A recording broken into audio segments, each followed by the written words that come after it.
The Republicans wrapped up their presidential convention this week in Milwaukee, Wisconsin, with a speech by former President Donald Trump, recovering from the shocking assassination attempt last Saturday. He started his speech with a more kinder, gentler tone than we are used to. I stand before you this evening with a message of confidence, strength, and hope. 4 months from now, we will have an incredible victory, and we will begin the 4 greatest years in the history of our country. I am running to be president for all of America, not half of America, because there is no victory in winning for half of America. We're joined now by Amilee Stuckey, the Polk County Republican State Committeewoman, who's in Milwaukee at the convention. And Amilee, good to see you again. Thanks for coming on the program. Hi, thank you for having me. I appreciate that. So what's your feeling coming out of the convention? Tell us, how do you feel now that you've completed the convention? Well, I'm a little tired, but other than that, we're all exhilarated by all the speeches, the patriotism. It's just been a very wonderful experience. What's the biggest theme that's come out for you? What's your biggest takeaway? I'm sorry, could you repeat the question? Sure. What's your biggest takeaway from the convention? Is there one issue that stands out that the Republicans are going to take all over the country and say, this is what we stand for? Well, we stand for unity. Everyone from all over the country. We had people from every state in the union there, obviously, and the speakers represented a cross section of Americana. We brought in mothers and teachers, and everybody was here. Firefighters, policemen, and it's just I think the theme of the whole week is unity.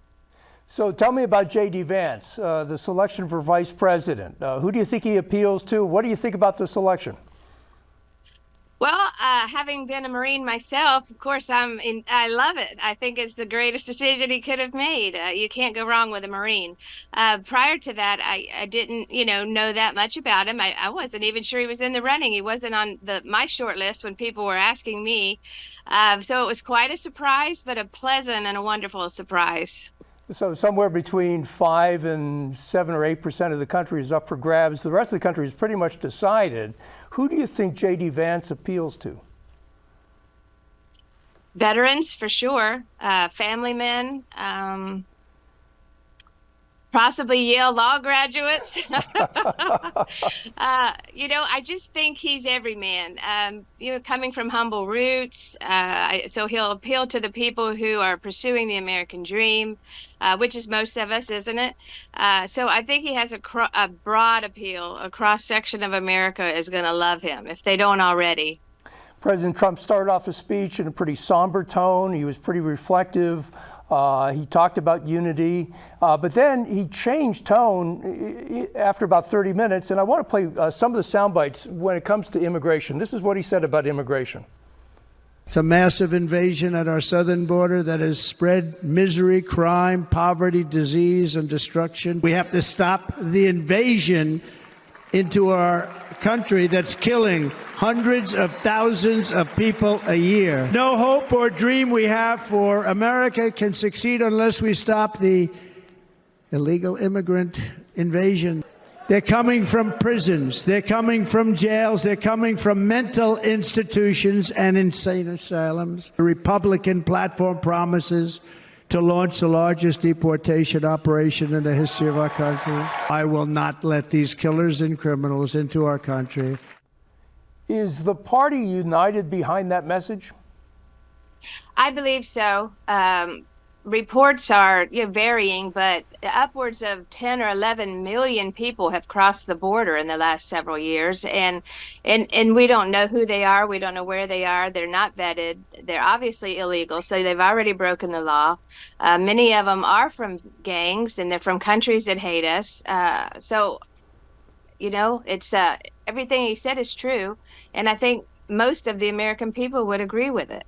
Do you believe that number that immigrants have killed 100,000 people? Well, I think he includes in those deaths the deaths from fentanyl that's pouring across the border. And of course, gang-related violence, and of course, people dying in the desert trying to get here. So, those totals are very legitimate, I would imagine, based on if you add up all of the different ways that this mass invasion has caused people to lose their life. And we know fentanyl is smuggled in, usually by smugglers. It's not brought in by people who are just crossing the border. They don't carry it in their backpacks. But I want to ask you, the president also brought up Hannibal Lecter and suggested that everybody who's coming in, who's an immigrant, is insane and been left out of an insane asylum. Is that something you think the party agrees with? No, I don't, and everybody knows that was a little bit tongue in cheek. It wasn't literal, but the fact remains that prisons and mental asylums are being emptied in other countries, and they are being sent here. I mean, that's been proven. Of course, I don't have any paperwork in front of me to give to you on that, but we know for a fact that there are countries that have released prisoners, released those mentally ill people, and they have been sent here. They've been directed toward the border. Well, Amilee, it was an exciting week. Thank you so much for coming on with us from Milwaukee. It's great to see you, and have a safe trip back. Thank you so much for having me. I always enjoy it. And yeah, hopefully the flights won't be too delayed. I hope so too. Thank you. Thank you so much. Bye-bye.